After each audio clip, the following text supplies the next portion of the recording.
Hey, how are you? I'm gonna speak a little loud so that way you can hear me over the beautiful sounds of nature. I love being outside, and I know for some people the sounds of the wind and the crashing waves and my dog barking and whatever may not be as fun and as enjoyable to you watching and listening as it is to me here in the moment. So, giving you forewarning, it's not very windy here today, so you shouldn't hear much wind, but you will definitely hear the waves crashing. And we had a crazy storm come through, and today it is just placid and beautiful, and let me get out of the way of the ocean. Can you see it? It's just fun. So I am here on Surfers Beach. It is Sasha, me, and one friend, and we have the whole beach to ourselves. And I'm hoping she doesn't knock you guys over. So Pasag Shack is the area. Surfers Beach is one of two of my favorite beaches over in this area. Surfers is a nice long stretch of sand like this, and the hillside is right behind you and goes up. And there's often a lot of grazing cattle. There's just such space here that it never gets old coming here. If you go up just a little bit further, kind of wind around and go up a bit, another place I really love and thoroughly enjoy, and I need to take you guys there, is Fossils Beach. And just a smaller beach, but if you walk up on top of the cliff sides, the views are incredible. And I think over here there's an island off the coast of it, and there's a bug crawling on the screen. You guys can't see it, I can see it. Maybe he will crawl over to the lens portion, but it's hilarious. I'm sitting here, and then right here in this area, there's a bug crawling on you guys. So if you're feeling something tingling on your skin as you're watching, it's the bug vibes. All right, so this is where I am. Now, what am I knitting? I'm glad you asked. I'm having a little adventure with color. The colors that I am using are great fun, and these mitts are for the friend that I'm here with. So I'm glad she's up that way. We split up, we stopped for lunch, and we had a little picnic together. And then Janelle went up way, the way we came, and I came down way because she's having a conversation on the phone. But that puts us in a perfect position to talk about what I'm making for her. Yay! I am making these little wrist warmers. It's a free pattern. It's a tube, and I have a friend, I've never met her in real life, but I'm longing for the day that we can hold hands and hug over a cup of tea or coffee. I know she drinks tea. And her name is Kate Selene. Actually, this is the bag that came with the yarn. Kate loves colors.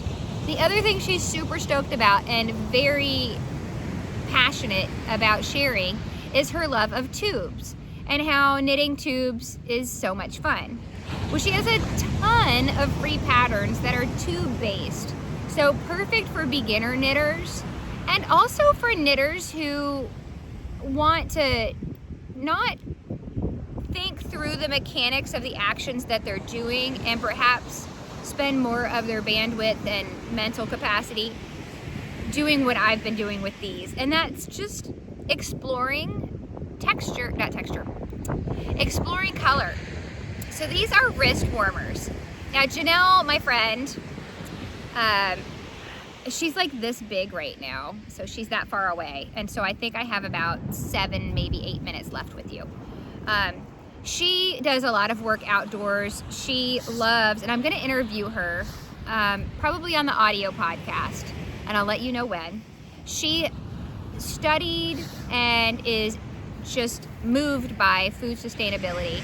And here in Kodiak, being such a remote island with abundant resources, we really need to take into account how fragile that web of food security is for us, and the things that we should maybe consider or be open to considering to making sure that we have things. If the ferries or the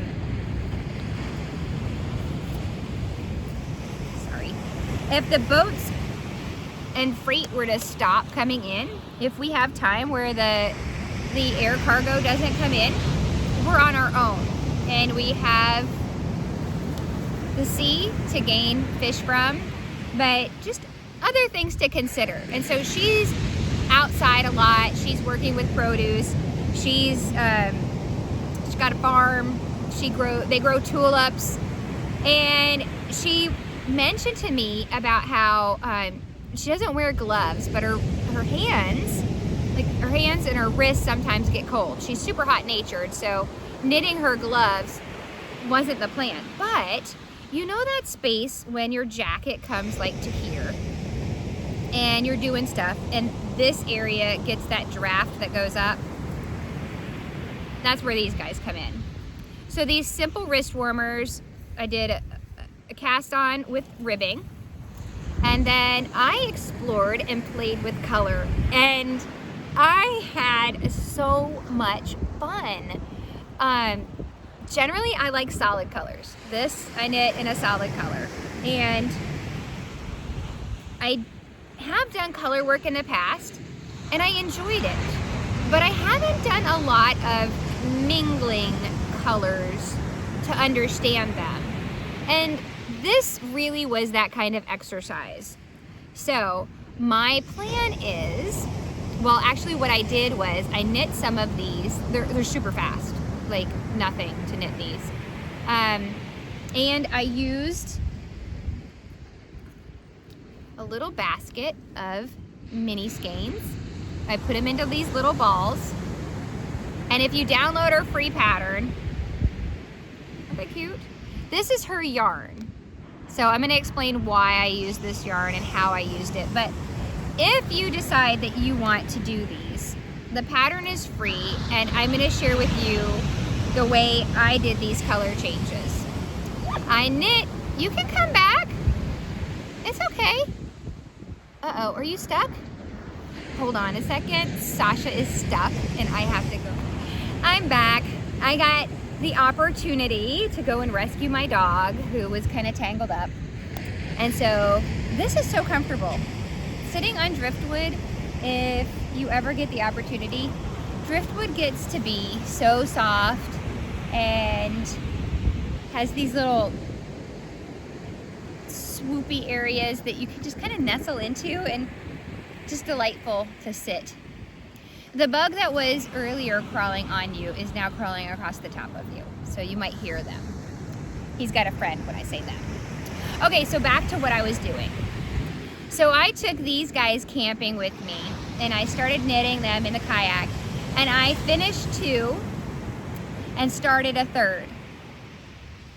Well, I left one somewhere, either in the little camper, because we had borrowed a friend's caravan or camper, and it's either there or in and amongst stuff that I just haven't found when we unpacked. Maybe I didn't unpack properly, but I need 3 of these.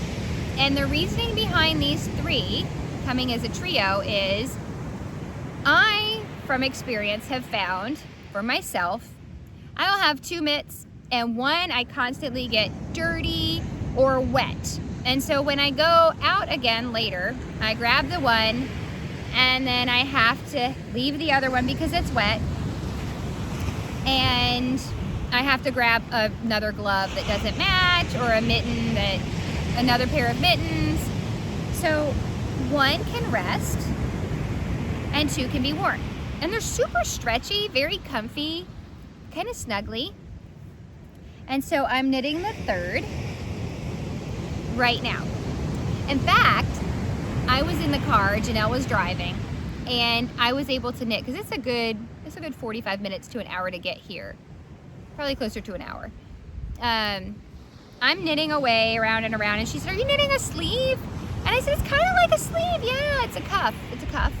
So what I am doing with these, they remind me of the tulips and the beautiful produce and things that Janelle has all over her space in this world in Kodiak. And so I started thinking about the outdoor colors. And what I did is I went and got some of Kate's little mini skeins. And I thought I brought some. Maybe I did. I brought a backpack. And I usually am kind of, no, I didn't bring them. But I took several, oh wait, I do have one. I have one that I haven't balled yet. So the mini skeins are just tiny little colorful creations that she does. And she has a way with color that kind of presents itself over and over again in her mini skeins. Just like another friend that I adore, her name is Stephanie from Space Cadet Yarn. She has a certain style and way about the way she dyes colors. So I could obviously grab some of her things and utilize them. And I started knitting these mitts with scraps. And I just got a bunch of scraps together, and I thought, oh, you know, I'm just gonna mix the scraps together. It doesn't really matter. They'll be scrappy, because I see people like, I think it's Blueberry Fields, her Instagram channel. She uses scraps. Her scraps are so extra and much higher level than mine, because no matter what scraps she puts together, and maybe she's not randomly grabbing them like I was, they looked really nice together. When I put my scraps together, I was just grabbing them randomly, and it looked messy, and the colors weren't working. And I'm okay with admitting that. It wasn't what I wanted, and so I just pulled it out, and I tried again. And so I grabbed some different yarns out of, I have this gigantic, it's actually this big jar that I do my Jun tea in, or it's like kombucha, but instead of it being kombucha, it's instead of black tea, it's green tea, and instead of using sugar, you use honey. So I make that, and I have these gigantic glass jars, and so I toss all these colors in, and they look beautiful in there, in this jar, these little scraps, and I'm like, oh, and I'll just pick some of these out. They look great in the jar. When I worked them together, they did not look like I imagined they would. And so what that told me is, go back to the drawing board, find where you do know what works, and then let's get that foundation, Melissa, and then we'll move forward, we'll experiment. So I thought, Kate's yarn has a common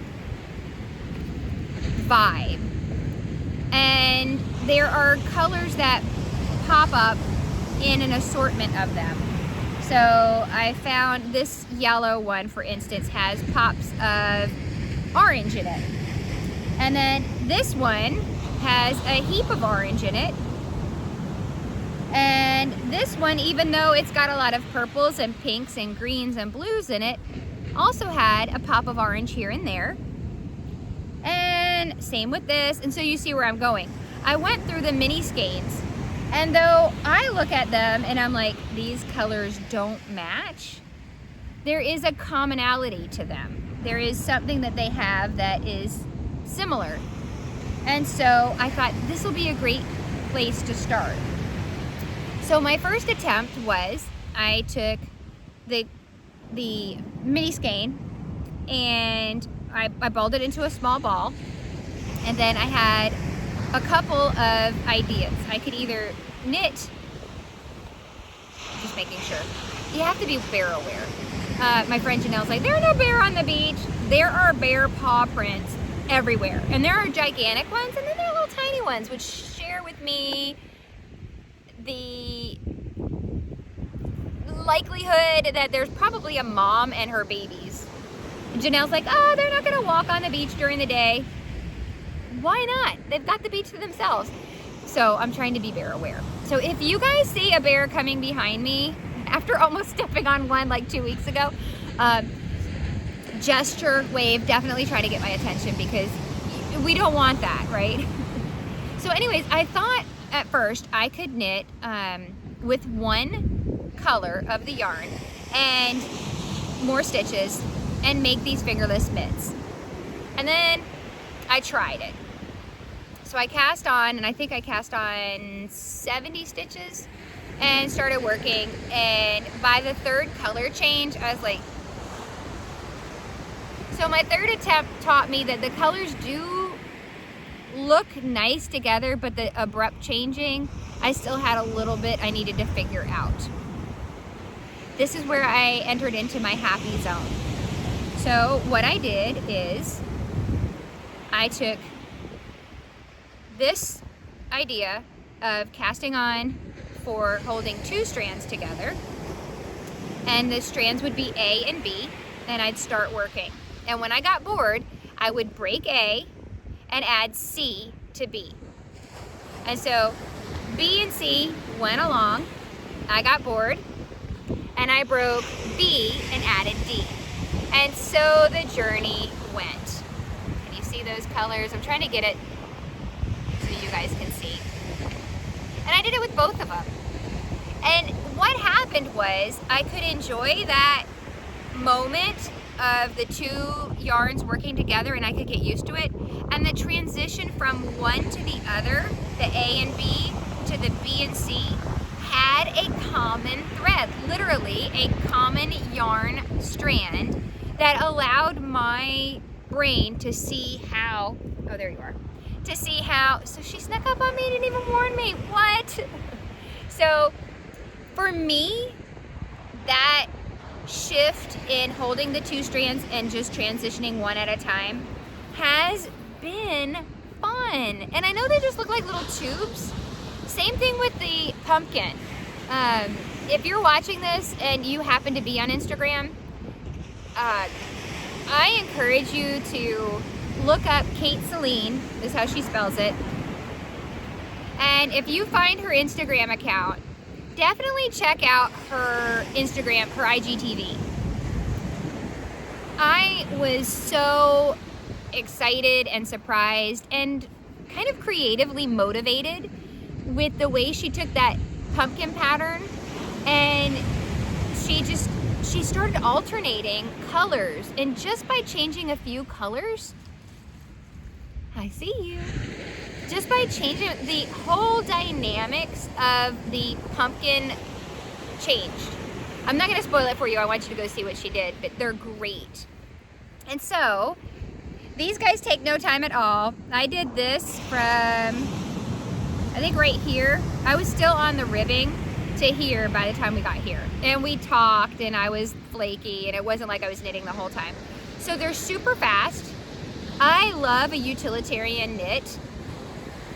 The great thing, and I know I show different projects all the time, and you're probably wondering, when is she gonna finish that project from way before? I probably will finish it soon. I love having multiple things on my needles. I have a system that works really well for me that I used to, but not in years, after coming up with the fact that, hey, why don't you just do it this way? Now that I practice kind of a strategy and a thoughtful approach to casting on a bunch of different things and kind of keeping track of it, I can knit something like this, get some excitement and some knitting boost in my mojo, or some mojo boost in my knitting, and I can have a good time doing something and then come right back to one of the many projects I've started and pick up right where I left off. And it works for me. For so long, I felt weird because I didn't know as a kid that I had a very short attention span. And it was okay to have a short attention span. I would struggle. I did well in school because I also had the temperament as a kid to be a people pleaser.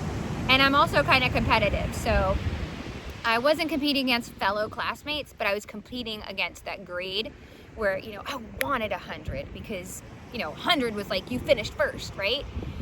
So for my temperament, that distracted nature, I kind of learned to rein in a bit. And I felt that it was something I had to do with my crafty makeup. You know, nowadays people would probably say I have ADD or ADHD.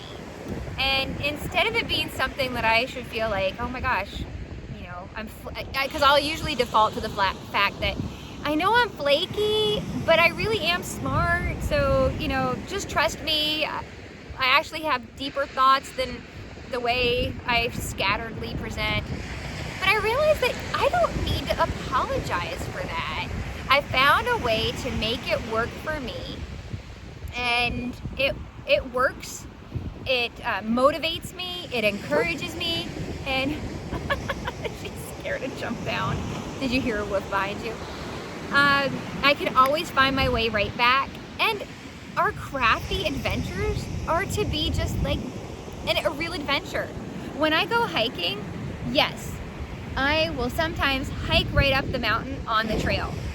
But I also have the grace for myself and the permission that I can go off on other trails if it's safe. And by safe, I just have a system, right? These other crafty adventures just have a system in place. But I also have the ability to turn around, and if it's not feeling good to me, turn around and backtrack, right? But what I do is I constantly keep myself aware of what is it that's making me want to stay on this path and stick to it. Why am I feeling now like I want to go in a different direction? And what has been like, I'm so done with this, I'm turning around, I'm going the other way. And I think just being mindful of those things as they pop up, I can stay flaky. I think me being flaky, it doesn't hurt anybody. It's not self-sabotaging. My family kind of thinks my flakiness is a little endearing, and that flakiness is actually just a passion for everything. Everything that is good and beautiful and interesting. You know, it makes me curious, and I want to be boldly curious and intentionally creative. And that's me. So sometimes you will see me go off on these tangents and pick something up, and you may not see my vest that I'm working on that I've given a lot of love to, but then set aside, and you know, I'll come back to it in a week or two, or maybe it's a month or two, or maybe I get to the point where I have to look at it and realize that exactly, that's what I realize is that, and she sees Janelle is headed back this way. Janelle is now this big. You know, before she was this big, she's now this big. So we're gonna have to wrap up here in a second, you and I. I'm so thankful that you chose to sit with me and allow me to just kind of go on and on about my flakiness and my passion for whatever it is that I'm doing at the moment. I hope you have that too. I hope today, wherever you are, whatever the driftwood looks like that you're sitting upon, I hope that you are able to just enjoy your time being you. Whether that's flaky or very routine, whether you're embracing all the things or you're so structured and regimented, it's the one thing. If it works for you, it's for you, right? If it's not working for you, let's assess why it's not working, right?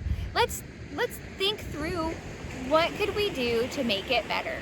And so, if you're watching this, whether it's on YouTube, whether it's on my blog, whether it's on Instagram, those are the 3 places you'll find me. In the comment section, let me know you. Be bold and share with me what your creative makeup is.